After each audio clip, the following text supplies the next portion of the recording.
Welcome to the Brock at the Buzzer podcast, Season 4, Episode number 7, Just Keep Winning. I'm your host, Brock Kowalski, and on today's show, we are going to discuss the red-hot Buffalo Sabres, the smoking hot Oklahoma City Thunder, the Phillies locking up two cornerstone left-handed pitchers, and Carson Hocevar's rally Sunday in Darlington. But before we get to the show, a lengthy one at that, I just got to tell you about my social media links that you can find in the Linktree link in the description down below. A follow is much appreciated on that end. And for this channel, please like the video, share the video, and subscribe to my YouTube channel. So, with that business out of the way, we are going to start with the red-hot Buffalo Sabres. Expect them to open the Stanley Cup playoffs at home. Bottom line is this: the Buffalo Sabres are dominating people. Over the last 42 games, over half of the NHL season, as of yesterday, March 23rd, the Sabres are an astounding 33-6-3 for a possible 69 points. If this continued throughout an 82-game season, the Sabres would end up with roughly 136 points. Again, if this play was sustained throughout an 82-game NHL season, the Sabres would end up with close to a record, an astounding 136 points. That is how good this team has been for half of the NHL season. This is not a cool story. The Sabres are good again. Oh my God. This is like so fun. This is, a cool story. This is for real. And the Buffalo Sabres have proven, A, they are the first or second best team in the Eastern Conference, no matter how you slice it.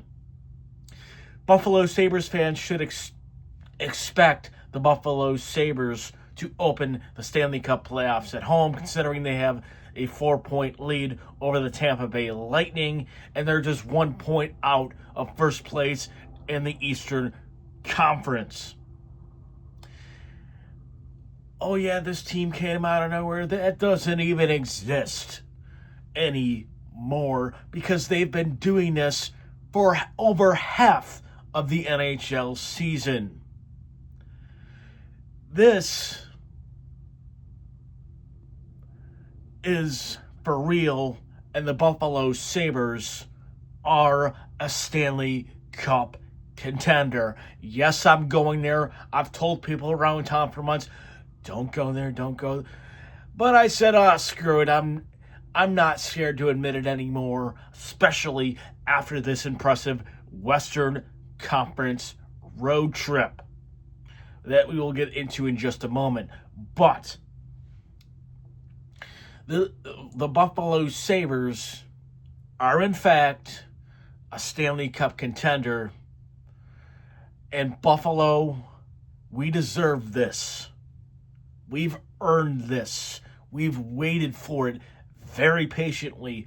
I know fans like myself, I'll admit it, I didn't care for the Buffalo Sabres during the 14-year playoff drought because I just didn't want to watch bad sports every night on my TV, so I fell in love with the NBA. And now both teams, the Thunder in this case, and Forever Case, and the Buffalo Sabres are good at the same time. It's impossible to keep up with practically for me, but it's fun as well. And as I just said, the Buffalo Sabres as of March 23rd, aka yesterday, are 4 points ahead of the Tampa Bay Lightning and are 1 point out of first place in the Eastern Conference. And get this, as of, I believe, Saturday following their win against the LA Kings, local reporter Sal Capaccio, who covers the Buffalo Bills but also tweets about the Sabres here occasionally, he tweeted something that was astounding. The last great team the Buffalo Sabres ever had was back in 2005, 2006, 20 years ago. The records following their 70th game read like this. The 2005 and 2006 was 44, 21, and 5. The 2026 Buffalo Sabres record reads like this: 44, 20, and 6. It's insane. Nearly identical records, and there is a lot of similarities between the two teams. And why are the Buffalo Sabres just that damn good? The Buffalo Sabres are getting contributions from everyone in their lineup. Everybody. From your Tage Thompsons, to your Rasmus Dahlins, to your Alex Tucks, to your Jason Zuckers, to your Buck Melensteins, to your Zach Bensons. And one guy in particular I want to shout out. Since he has been acquired at the trade deadline, this guy has been spectacular. And who do I speak of? Sam Carrick. The guy has been incredible. He has 5 goals and 1 assist since he has been acquired. And honestly, Sam Carrick now is the center of one of the best fourth lines in the NHL, along with Zach Benson, himself, Sam Carrick, and Buck Melenstein, who has been spectacular as of late himself. In other Sabres news, before I break down Sunday's game, the long-lost forward Jordan Greenway returned to practice from another stint on IR. Do I expect him to be in the lineup anytime soon? I don't. Because, as the old saying goes, if it ain't broke, don't fix it. Yeah, you lost one game in Anaheim on Sunday night that we are going to break down here shortly, but it's not broke. Don't fix it. And Jordan Greenway, before then, had been terrible this year. In 33 games, just having 5 points total. That's awful. That's terrible. Yeah, maybe going up against Tampa, wanting to be physical, you place him in the lineup on the 4 line, but over who? I don't know. I don't know who he takes out right now. I don't know. Because as I said, the Benson, Carrick, Melenstein line is one of the best 4 lines in the NHL. Again, Lindy Ruff, if it ain't broke, don't fix it. It's great to have healthy bodies when you need them. The Luke Schens, the Tanner Pearsons, the Michael Kesselrings, the guys who've been sitting out, the Josh Dunns, etc. But again, if it ain't broke, don't fix it. Why was that a talking point on WGR 550 today about Jordan Greenway's return? Because they have nothing else to talk about. That ain't my problem. It shouldn't even be a talking point. Because again, if it ain't broke, don't fix it. And now on to Sunday's crazy game in Anaheim as the Buffalo Sabres came in on a back-to-back after an impressive win over the Los Angeles Kings at Crypto.com Arena on Sunday. They were facing, and they knew this, the Buffalo Sabres did a much tougher test on the road at Honda Center, and the Anaheim Ducks, who have been just as dominant at home as the Buffalo Sabres. And the game was crazy. Alex Tuch broke the ice fairly early, giving the Buffalo Sabres a 1-0 lead. Then the Sabres take two dumb penalties in the first period. Then the penalty kill that has been so good all season lets the Sabres down twice in one period, resulting in Anaheim taking a 2-1 lead. Then Josh Doan, who has been spectacular all season, scores his 23rd of the season late in the first period, tying the score at 2 heading to the second. Then that's where we thought the wheels would fall off, as the Buffalo Sabres looked as sluggish as we've seen them in many, many weeks since the Olympic break, resulting in the Ducks scoring 2 more goals in the second, being down 4-2 going into the third. And shout out to MSG, I have to mention this. Though the rope pulling analogy that Tage Thompson used, that they showed numerous times over on the broadcast on Sunday night, they had this cowboy themed song. Like, it just fit. It was so good. So you had to watch the game to know what I'm talking about. But if you did, you know what I'm talking about. I thought it was an amazing touch by MSG Networks. But that whole, pulling the rope and riding for the Buffalo Sabres worked to perfection. It started off by a late goal by an early goal in the third period, scored by Jack Quinn, his 17th of the season, who's finding his stride as of late. Owen Power continues to be just a solid defenseman, got his 8th goal of the season during that third period, and Zach Benson on that fourth line got his 9th of the season, catapulting the Buffalo Sabres to take a 5-4 lead. Then Alex Tuch commits probably the dumbest penalty I've seen all year. Ducks young star Bennett Seneca literally skated over his stick and fell on it. As per usual, the officials saw it, called Tuch for a 2-minute tripping penalty, and the Buffalo Sabres allowed the Anaheim Ducks to score on a 6-on-4, resulting in a 5-5 tie, resulting in an overtime period that was short-lived as the Anaheim Ducks dethroned the Buffalo Sabres, winning the game 6-5, the final game of this 4-game Western Conference trip.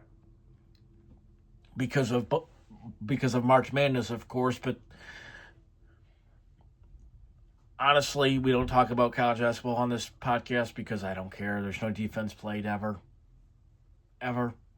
But that's another story for another day. But this game, once again, showed the Buffalo Sabres having tremendous fight, a hallmark that has been there for months for the Buffalo Sabres. And as we all know, both the power play and the penalty kill struggled on Sunday night. But again, like this team has done all season, if they have a bad game on special teams, on 5-on-5, in goal, they figure it out. And I don't expect anything different. And to get 7 out of a possible 8 points on a Western Conference trip is very, very impressive. The Buffalo Sabres return to action on Wednesday against the Boston Bruins at KeyBank Center at 7 p.m. Eastern on TNT. And now the Oklahoma City Thunder, now winners of 12 straight. Why has this streak come alive? Well, let me tell you. 3 letters. SGA. It's that simple. Since he's returned from the injured list, as I keep saying, from that abdominal strain, he has been unbelievable. He's averaging 30.7 points and 7.8 assists per game during this stretch, showing why he should win the MVP for the second straight year. Guys like Jokic, guys like Wemby, who I have tremendous respect for, but guys, once again, the best team in the Western Conference, the tougher out of the two conferences, the team with the best record, the team with the best player, the best guard in the world, yes, better than Luka Doncic, is the MVP once again. And his name is Shai Gilgeous-Alexander. And I don't care if you don't like him or not. If you know basketball, you've got nothing but respect for his game. And if you're mad that he's going to win another MVP, I don't care. I don't care about MVPs, all defensive teams, all NBA selections. It don't matter. For this iteration of the Oklahoma City Thunder, there should be one goal and one goal only, and that is winning a second straight NBA championship, which in fact, I will say, will be a lot tougher than last year. But back onto why this 12-game winning streak does in fact exist. And that is Chet coming to his own. Chet Holmgren, ever since this streak has begun, yes, he's missed a couple games during the streak, unfortunately, dealing with back spasms, something that he's dealt with the majority of the 2025-26 season. He's averaging nearly a double-double during the streak, 18.9 points a game, with 7.8 rebounds per game, while being the backbone of the best defense, once again, in the NBA. In fact, I know Wemby's going to probably win Defensive Player of the Year, but Chet Holmgren, if he does not finish second in this award voting, that's a crime. I'm sorry. That is a crime into itself. That is a joke, a J-O-K-E joke, because Chet Holmgren defensively this season has been unbelievable. The third reason why the Thunder have won 12 straight games is the impact of newcomer Jared McCain. What a terrible trade by Daryl Morey in the Philadelphia 76ers front office. Yes, you have VJ Edgecombe, who showed once again last night just how good he is against Oklahoma City, people. He had 30-plus points last night for those who care. But you could put Jared McCain as your sixth man and be 10 times better off. But you decided to dump Jared McCain, playing the same role he should have played in Philly, for a late first-round pick in 3 seconds. Daryl Morey, that was your first-round pick last year, 18 months ago. And he has fit right in with this team. I wonder why. Because actually, Mark Daigneault lets him play his game. And it is a matter of fact, he's a lot better defender than I ever thought Jared McCain was. In fact, his game is blossoming in Oklahoma City, averaging 12.3 points on 44% from three. Joining sharpshooter Isaiah Joe, who has been just as good, if not a little better than Jared McCain during this stretch. Now the great news is this. The Oklahoma City Thunder have some hefty contracts on their books to one guy in particular that no longer fits on this ball club because that backcourt is becoming very congested very fast. So let's get into that right now. Why A.J. Mitchell should start tomorrow against the Boston Celtics with a healthy J-Dub returning. In fact, he returned last night. He had a phenomenal night. 18 points, 6 assists on 8 of 15 shooting, over 50%. For a guy that hasn't played in 5 weeks, that's pretty damn good. We'll break that game down, or have a short breakdown of last night's win over the Philadelphia 76ers very shortly. But here's my opinion, people. A.J. Mitchell should be the starting two-guard alongside of Shai Gilgeous-Alexander. Why? First and foremost, he provides a different offensive dimension than Shai Gilgeous-Alexander. A.J. Mitchell is faster. A.J. Mitchell knows how to use angles like SGA. He's a true three-level scorer. And I understand you want that punch off your bench if you're Mark Daigneault, but Lou Dort's time is up in Oklahoma City, people. It's time to experience, or should I say, experiment with it. Because you're going to have to pay A.J. Mitchell. You have to. With what money, with the cap, as it was announced today, that the cap was going to go down $1 million. $1 million. And that could potentially be a problem for Oklahoma City, because you need every cent you get, or you need every cent you can get. Does that mean Isaiah Hartenstein could be gone too? I don't believe so. I think he's just too vital to this team moving forward, especially as a passer and as a rebounder. Because to that big man trio for a second, they've got the best big man trio in the NBA, and it's not even close. The closest one are the San Antonio Spurs with Wemby, Cornette, and Bismack Biyombo, or Mason Plumlee. The Oklahoma City Thunder with Chet Holmgren, Isaiah Hartenstein, and Jalen Williams, J. Will, have the best big man trio in the NBA. And they all have different mindsets. One is a shooter who can defend. Another guy is a garbage picker in the best way possible. And what I mean by that is Hartenstein is a rebounder. He has this floater that is so successful for him.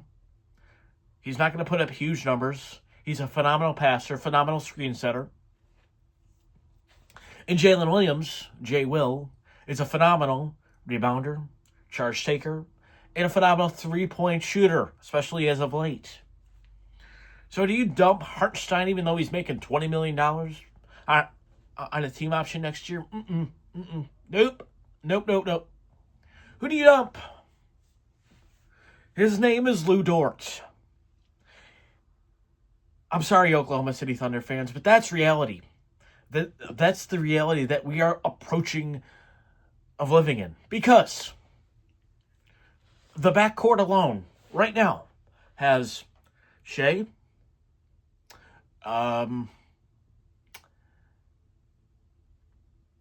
Lou Dort, Casey Wallace, A.J. Mitchell, Alex Caruso, Nikola Topic, Aaron Wiggins, Jared McCain. Right now on this team, they have 8 guards. 8 guards. Who can all play, by the way. And Isaiah Joe. So make that 9 guards. 9 guards who can play rotation minutes for this ball club. And A.J. Mitchell has proven time and time again that not only does he deserve his bag, which will be far less than Lou Dort's, I might add, but he also deserves to start on this ball club because he provides more offense than Lou Dort. He provides another pure ball handler, stress off of not A.J. Mitchell, but stress off of SGA and J-Dub, which is which is very critical, especially when SGA is constantly going to be sent double teams in this upcoming playoffs. And also, AJ Mitchell is a pretty damn good defender too. So, I really don't see a trade-off, because you can play, I don't know, you could stagger the minutes of SGA, AJ Mitchell, Chet Holmgren, and J-Dub. Maybe 2 play the whole first quarter, and then the other 2 come on to start the second, and then the other 2 play the whole third quarter, and then the other 2 start the fourth quarter, etc. And I have this idea because Lou Dort has been anemic offensively all season, having the worst shooting season of his career. It's been terrible, awful. It's like low 30s, and you want the Thunder to give you over 20, probably over $25 million a year? Not worth it. Because you have a slew of guards who can defend just as good as Lou Dort, a.k.a. Alex Caruso and Cason Wallace. One has his bag, Caruso, and the other deserves it and will get his bag when his contract is up as well.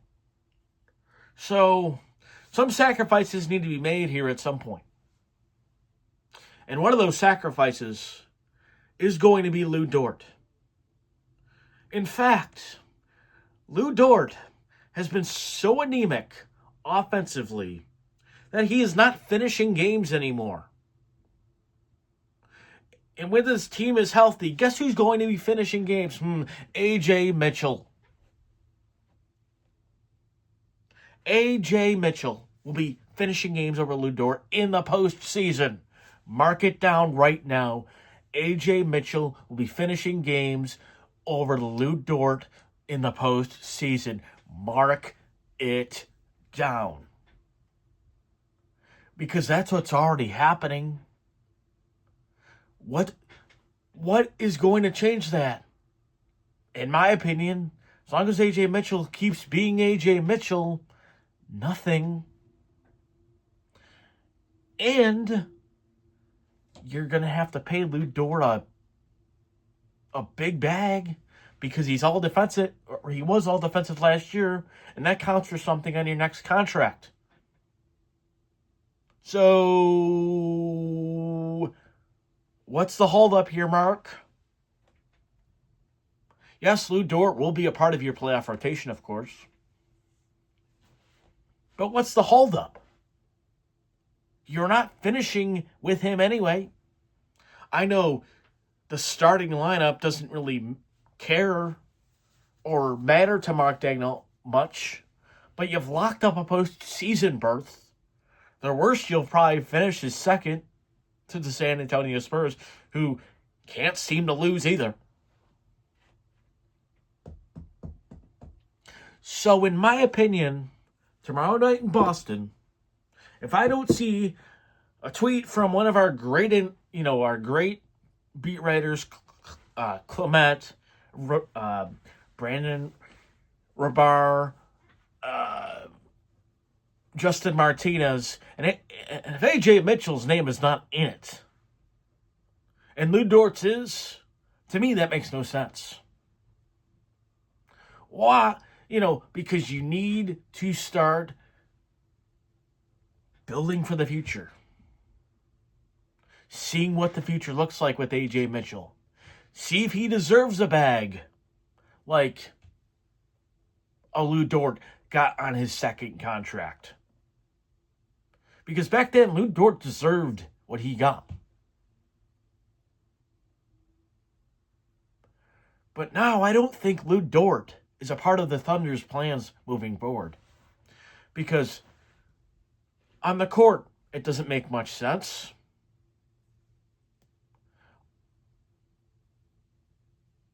Payroll-wise, it makes absolutely no sense. So what are you waiting for?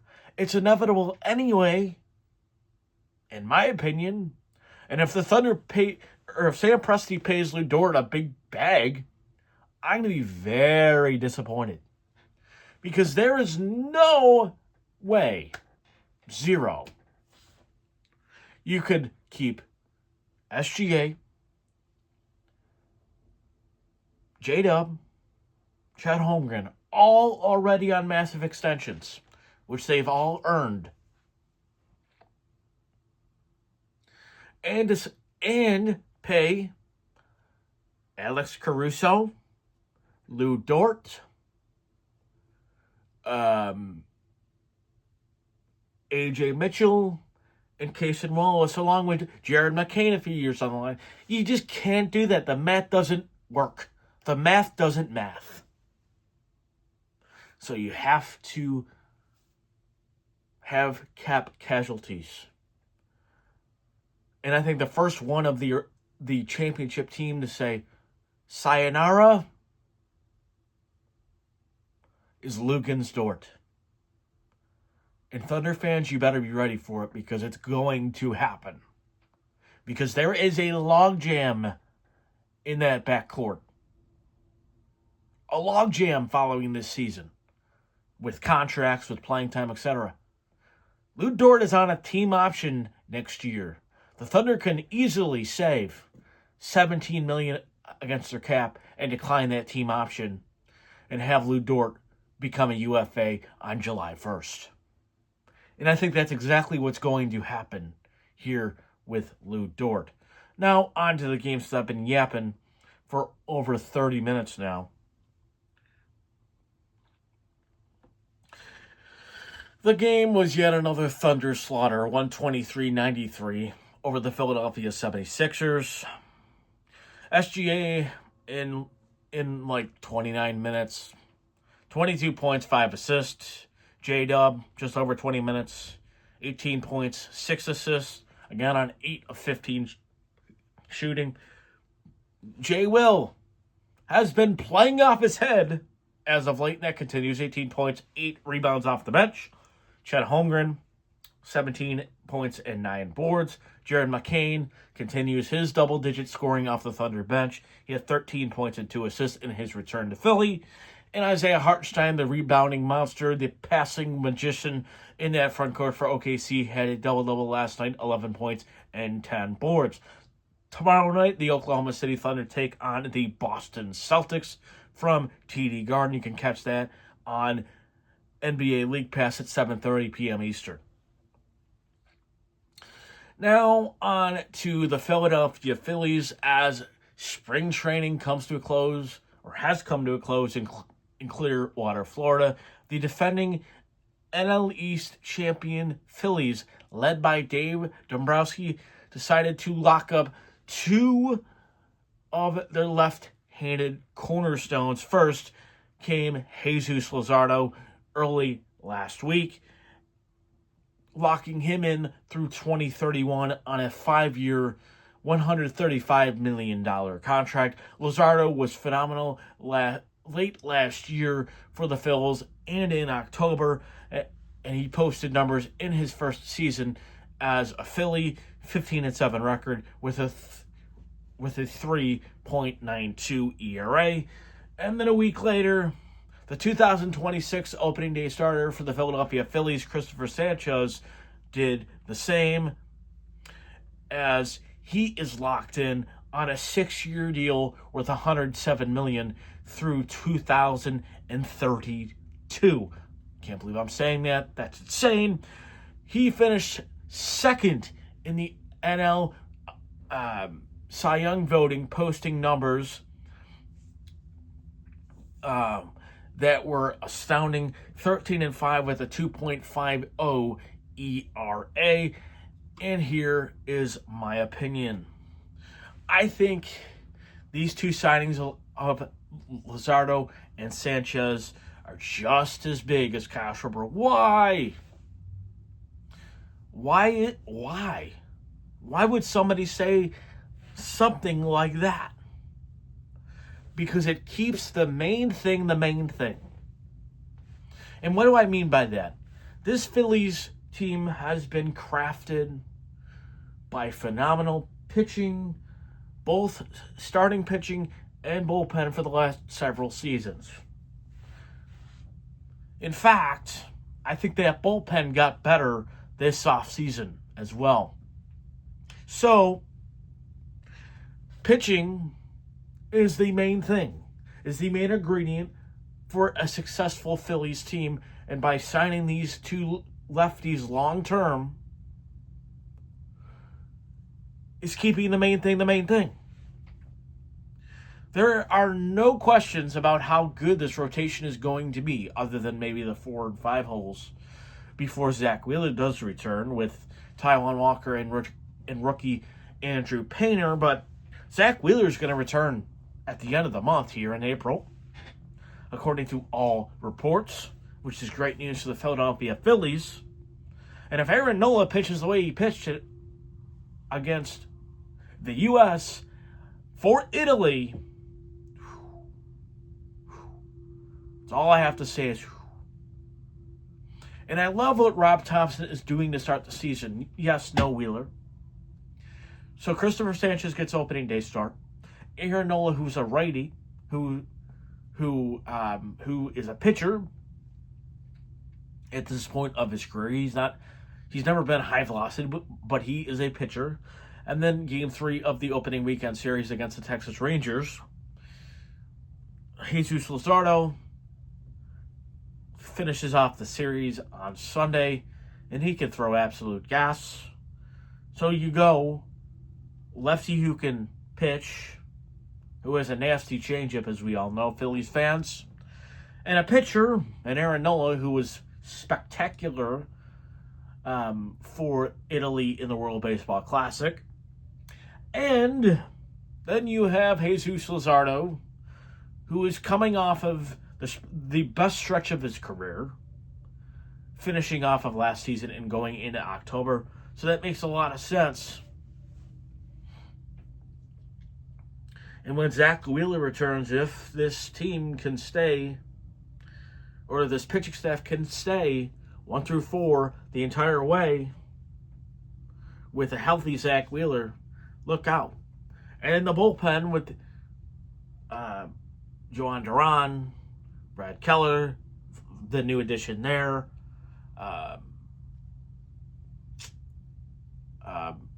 Jose Alvarado, who should be eligible to pitch in 100, hopefully eligible to pitch in 162 games this year, including the postseason. Also, Orion Kirkering, who will start the season on the IL. This bullpen is better than last year. It just is on paper. Then, the biggest question is, will this Phillies offense show up in October? I don't know. That's a question they have to answer for us.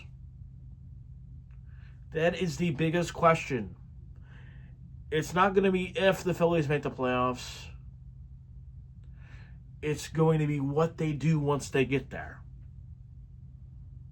Because offensively, this is almost identically the same roster as last year, other than maybe the center fielder, Justin Crawford, and the right fielder, Adolis Garcia.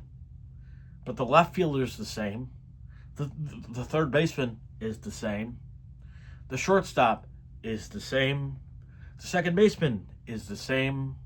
The first baseman is the same. And the catcher is the same. So it's all on you guys. It's not on your pitching staff to win you every single game in the postseason. It's not going to happen. Because the teams you face in the postseason are just as good as you, if not better. And I think there's very few teams in the NL in particular that are better than the Philadelphia Phillies.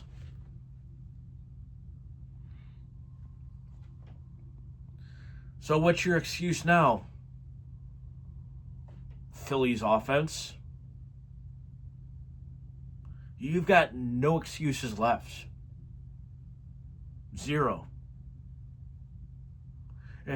If this Phillies team does not reach, I would say, the NLCS or maybe even the World Series, there's going to be some major changes made by John Middleton and this ownership group.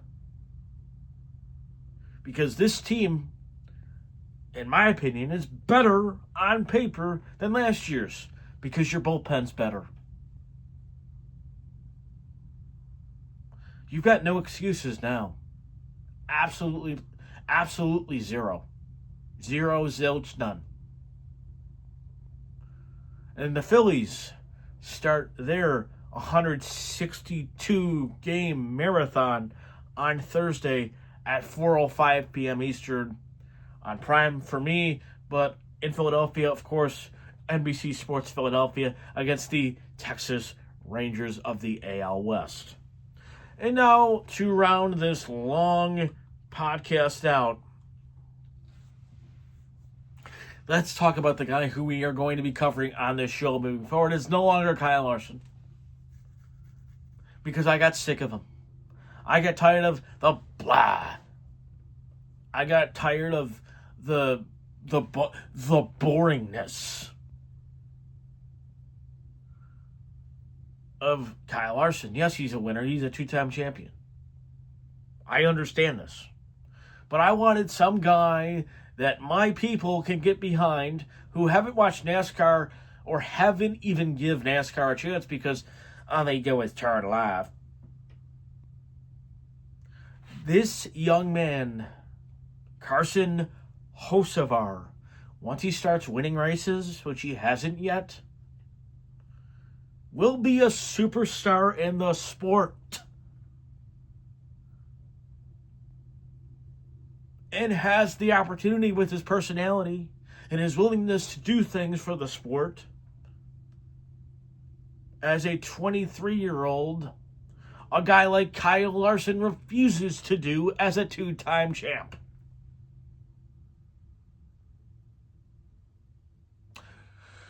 So, let's recap his day, or Carson the Hurricane Hocevar's day, coined by the legendary NASCAR broadcaster Mike Joy of Fox Sports, of course, at Darlington Raceway.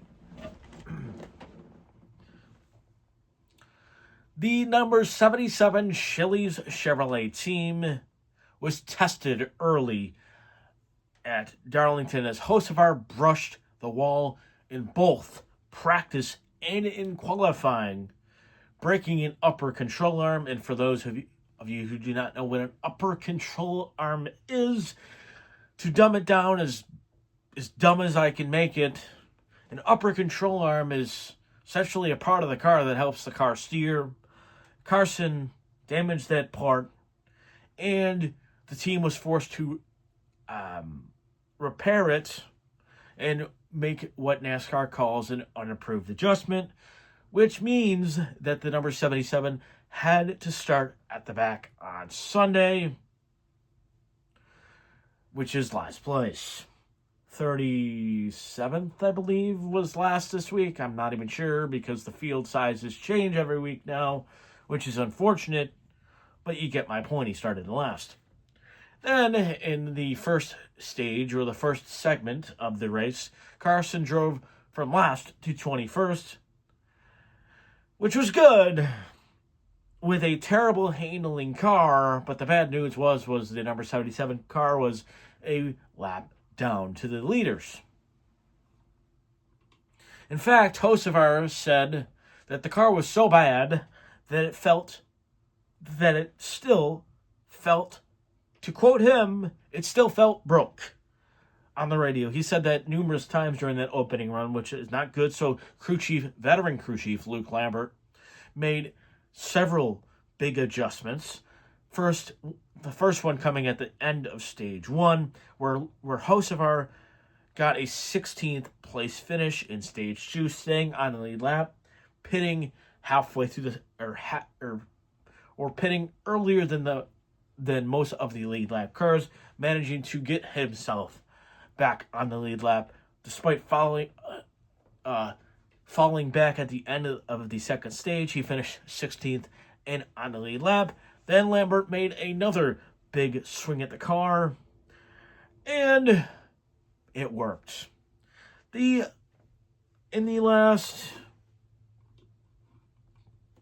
25 laps, Hocevar drove by himself, not hitting people, not wrecking people, not being saved by cautions, by himself from 11th to 4th, resulting in his second top 5 of the season.